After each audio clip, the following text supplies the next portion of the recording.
Welcome to The Extra Mile, a podcast from 4 Mile Run Christian Church, located in Youngstown, Ohio. For more information and resources, visit us on the web at www.4milerunCC.com.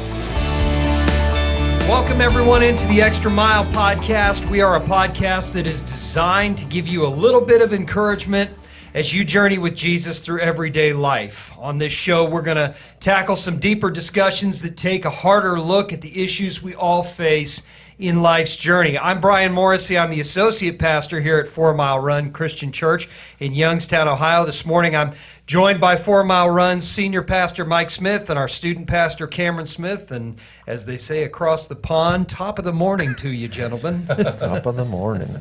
Makes you want to tip your top hat, you know. How are you guys this morning? Doing good.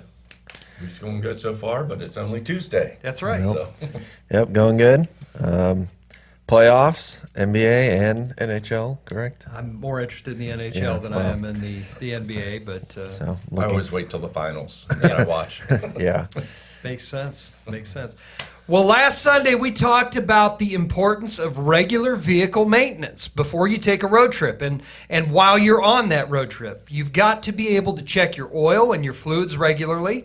You need to maintain things like your brakes, your belts, your spark plugs. For you newer car owners, you got to make sure that your battery's fully charged. You got to find those recharging stations along your route. And in our spiritual life, we need to make sure that we regularly maintain that as well, and that's what Mike spoke on this past week. Yeah, when you think about vehicle maintenance, usually before a trip, you know, some people will go over their cars or take it in just to make sure everything's working good, but that still doesn't mean things won't break down. Mm-hmm. It's just a added security kind of thing. Okay, I'm ready for the trip. I know this car will make it, but again, it doesn't prevent things from happening. But it's important to maintain your vehicle just like it's important to maintain your spiritual life. Right, I think that's where, when we talk about the Christian life, you know, we never say, once you're a Christian, it's easy road from here. Yeah. You know, there's always going to be those bumps. There's always going to be maintenance that you have to do to keep on the right path.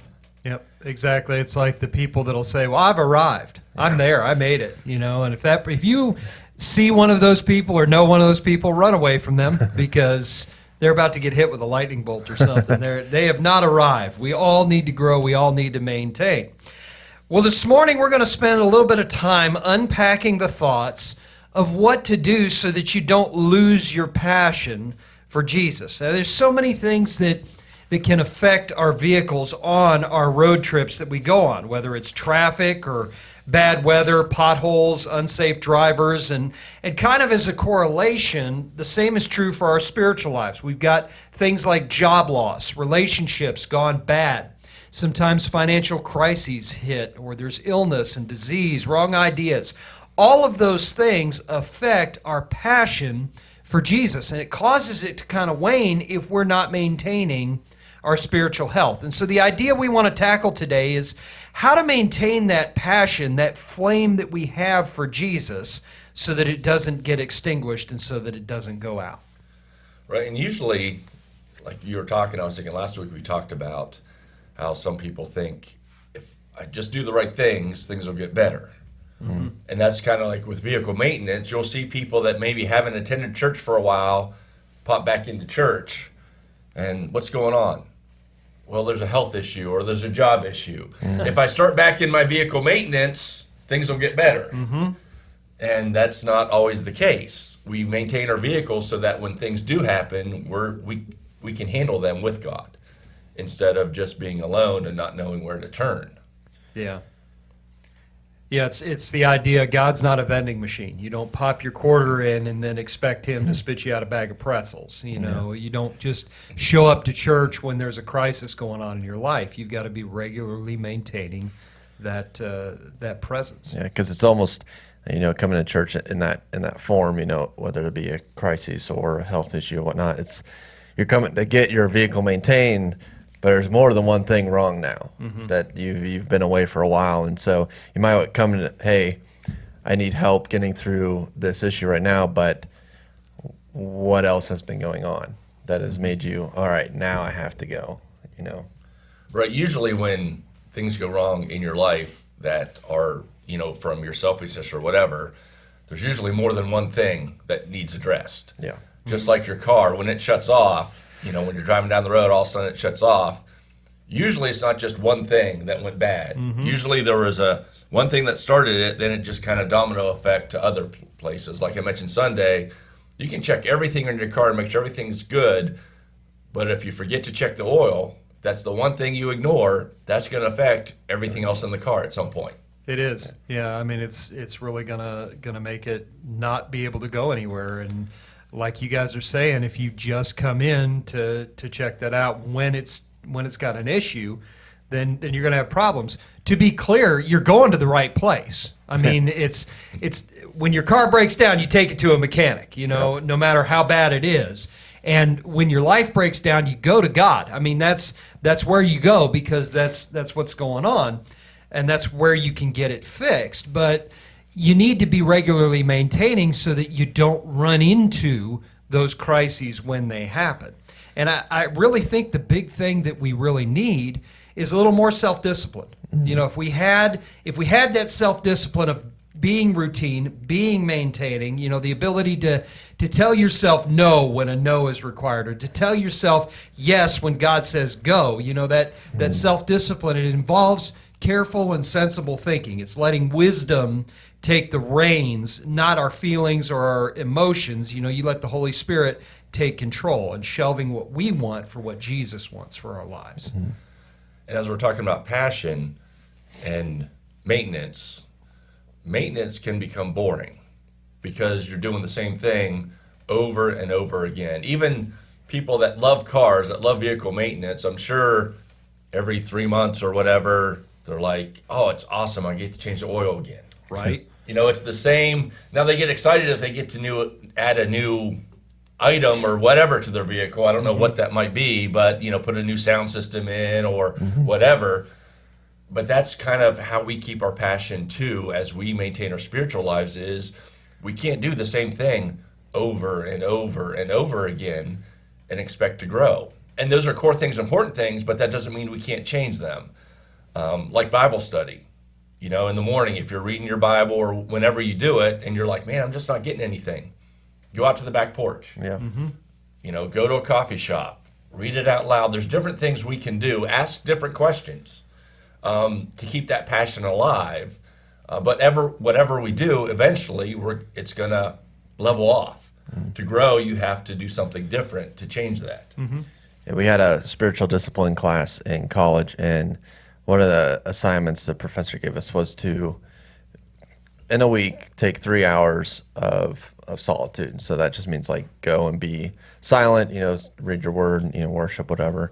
And so I just wanted to do it all in one day. I'd never done solitude before. And so I took the day off of classes. Sorry, professor.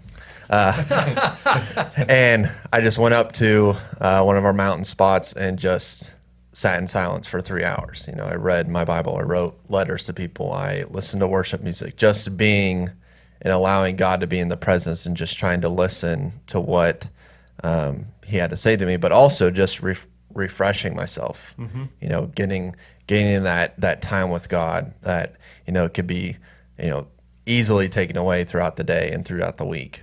Well, it's a core discipline that even Jesus used. If you read the Gospels, Matthew, Mark, Luke, John, if you read those, you will see that Jesus got away by himself to pray in those solitary moments where he was maintaining his own spiritual life. Right. I think, too, as we look at vehicle maintenance, how many of us drive our cars every day, but like we get from home to work and we never think, man, I got here because I maintained my vehicle. I'm here. It's not a big thing, but sometimes in our Christian life, we don't do that. We don't look, hey, I said a kind word to somebody because I'm maintaining my spiritual life. I could have said this, which I really wanted to say, or, I posted this on Facebook, but I really wanted to post this. Yep. But I'm doing that because I'm maintaining my spiritual life. Sometimes we don't look at that side either, that, hey, I'm doing these things, I parent this way, I relate to my parents this way because I'm maintaining my spiritual life. We can all see the other side of that when people don't maintain not just their spiritual life, but just life in general. You know, things don't go the way they want, and they just lose it. And it's like, that's not how, you know, even somebody who's not a Christian should react. Exactly. You think- know, go ahead. And I think also with the vehicle maintenance and, you know, how to maintain your passion, it's also the job of everyone's vehicle is different.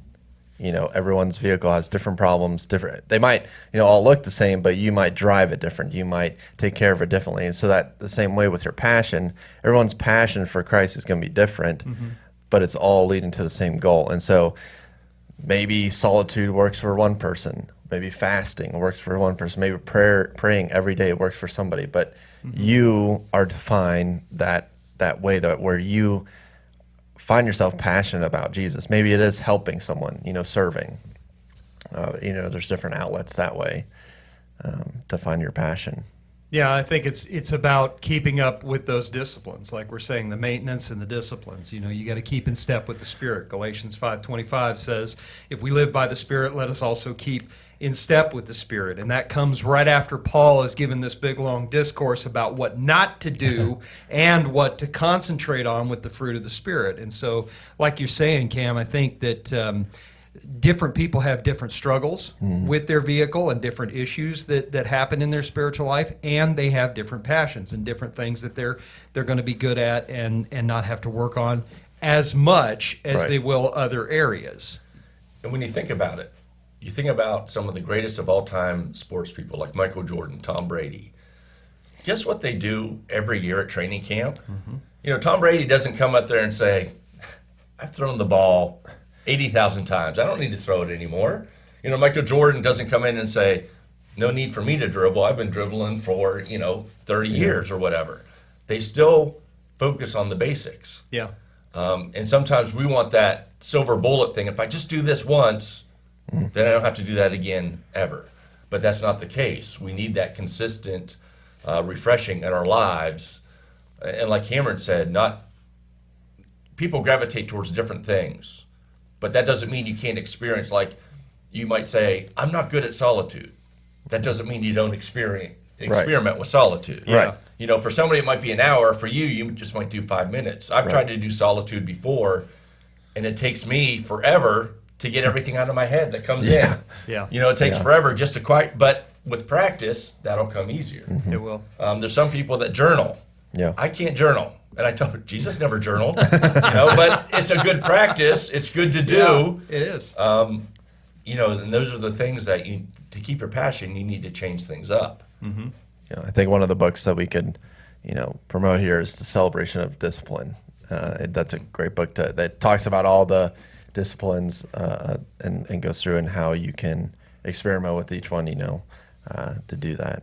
Yeah, I agree. It's a great book.